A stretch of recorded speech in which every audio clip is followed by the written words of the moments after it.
So hello and welcome back to the greenhouse. I appreciate it's been a really long time since anyone's been down here with me, and equally down to the plot. I've not filmed any videos for probably 7-8 months. I had planned to get stuff done last year, but life just took over with sort of getting settled into my newish job and also finishing my masters off. Does mean that I've not really watched much on YouTube either. But I have started slowly catching up on people's videos as and when I can. I follow quite a few channels. So my plan, having not done videos for ages, was to get started again right at the start of this year. Admittedly, it's not quite the start of the year. What I had plans to do was start right at the start of the year, but I've been working, I've been away. And I should be working today, but I'm actually off sick with COVID type symptoms. I have had a negative PCR, but I think because the fact that I work in healthcare, for me it's sensible to stay off work and reduce the risk to everyone else. As much as I'd like to be at work, yeah, it's safer for everyone if I'm not at work at the moment. That's also why, if this looks like it's been cut and edited, this video, it's probably because I've had a coughing fit, which I thought you probably didn't want to watch. So let's get started. Today I'm going to be planting chilli seeds, and I've got lots and lots of chilli seeds here. The reason I get these started so early in the year is they've got a really long growing season, particularly the hotter chilies. So the earlier you get them planted, the better chance you've got of having ripe chilies towards the end of the year. All of these seeds are from chili plants that I bought from Edible Ornamentals. I'd harvested all the chilies off them. I've used them all in sauces and things and harvested the seeds out of them, as well as attempting to overwinter the chili plants that I bought from there. So yeah, let's get started. So there's a couple of bits that I wanted to show you before I get started. Many of you are probably aware of or have used this seed and cutting compost before. It's usually really expensive. It's actually about $4.99, $5.99 from most garden centres. It's only 10 litres. It's decent compost, but it's really expensive. Dobby's garden centres at the moment have, or certainly did when I bought this a week or so ago, were selling this off at, I think it was 10 bags for £5. So it works out 100 litres for £5 because they're trying to get rid of all their peat-based composts. And a lot of other like Wicks and places like that are trying to get rid of theirs as well. So if you're after compost at the moment, if you want this type of stuff, Dobby's is a good place to go. But then a lot of other places are trying to sell their compost off cheap. So if you don't mind a bit of peat compost, now's probably a good time to go and have a little look around your sort of local garden centres and places like Wicks and other places like that. The next thing I thought I'd show you as well is what I'm going to start using for seed labels this year. Now, this is something that probably most people have got in their homes and don't need to buy. This is actually a dismantled COVID LFT test. These are really good. If you take them apart, you can make them into a really good looking seed label. It's really important if you are taking pictures or anything of these to put online or on videos, that you scribble out the number and the QR code, because there are some people out there that are sort of finding these online and faking negative tests with the QR code or number so that they can get a COVID pass. So these are really easy to make, and I'll quickly show you how. So here we go. This is a used COVID LFT test. All of these are mine. And what I will do is, once I've dismantled them, before I use them, I will give them a good wash, just to reduce the risk of any like transmission of infection or anything. So what you're going to do with these is, you can probably see down the middle, if I can get it in focus, there's a little bit of a seam down there. So all I'm going to do is try and wiggle it about. Use a screwdriver in there just to split it along the seam and lever it apart. So the actual COVID test strip is there. It's just like a little papery bit that'll be got rid of. And then all you need to do is flip one side of that over, line up the little pegs and holes, clip it together. Might take a few seconds just to line all the little bits up on it. It can be a bit fiddly,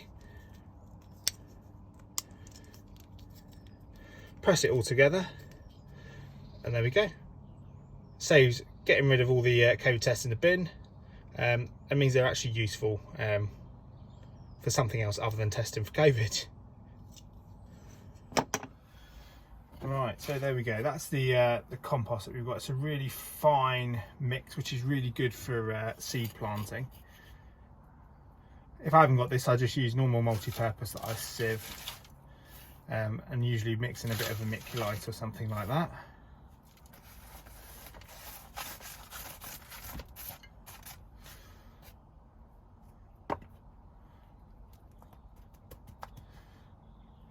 Right, and there we go. So that is that filled with compost. What I then generally do is take another set of trays and just tamp them down a little bit.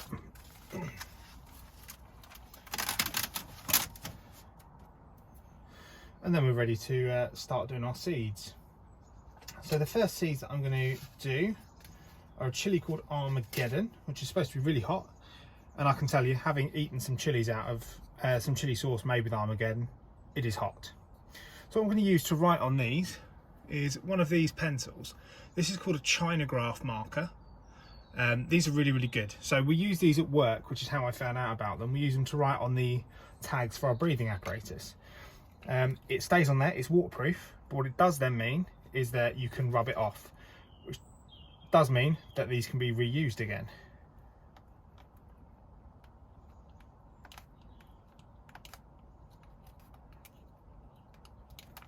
But comes out nice and clear.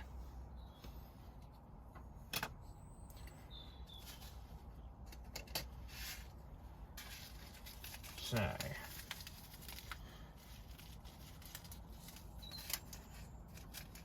try and unpeel this packet.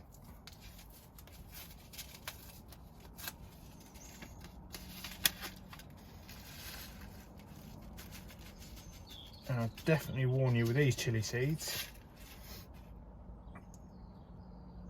once you've handled them, wash your hands many, many times. So I had been doing some stuff with these chilies a few weeks ago. Washed my hands, had a shower, washed my hands, and then was at work sort of probably an hour later. I was in the shower, and I was blinded basically while I was in the shower because I'd managed to get the oil in my eyes from these chilies. So just be really, really careful. Okay, right, so I'm going to get on with sticking all these seeds in. You know what it looks like putting seeds into a tray. I don't need to film that for you, and we'll come back when those are all done. And here we go, so that's all the seeds in. So most of these I have put 2 to 3 seeds in each module, just because if one fails, it means you've got double the chance of actually getting something.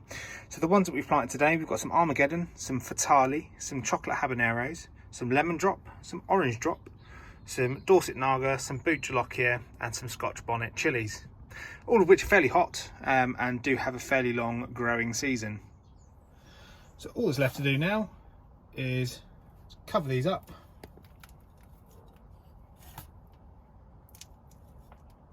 I'm going to do lots of this compost.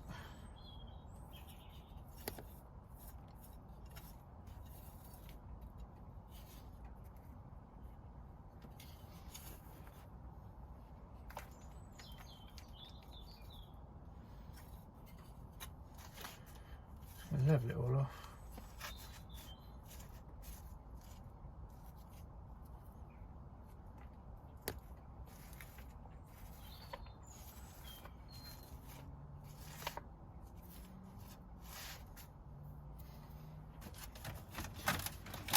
As before, all I'm going to do is come with the module tray over the top and give it a bit of a tamp down.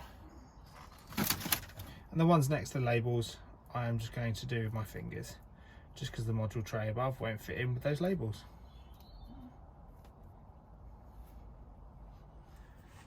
And there we go, that is all the chili seeds planted out into that module.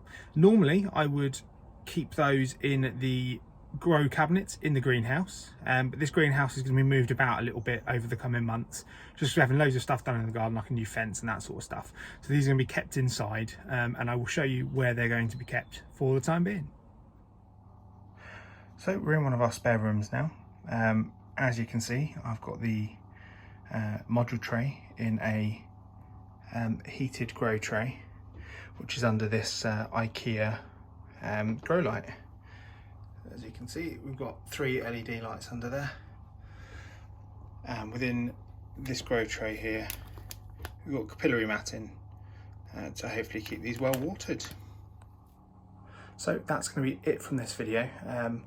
Hopefully I'll get lots more done this year than I did last year, lots more videos, and I'll certainly try and catch up on all the YouTube videos I missed out on. So plans going forward for me are going to be to tidy up the allotment while it's the cold, horrible weather before we can get stuff planted, and then get stuff started off in the greenhouse. So that's it from me. So thanks for watching. Take care. Happy allotmenting.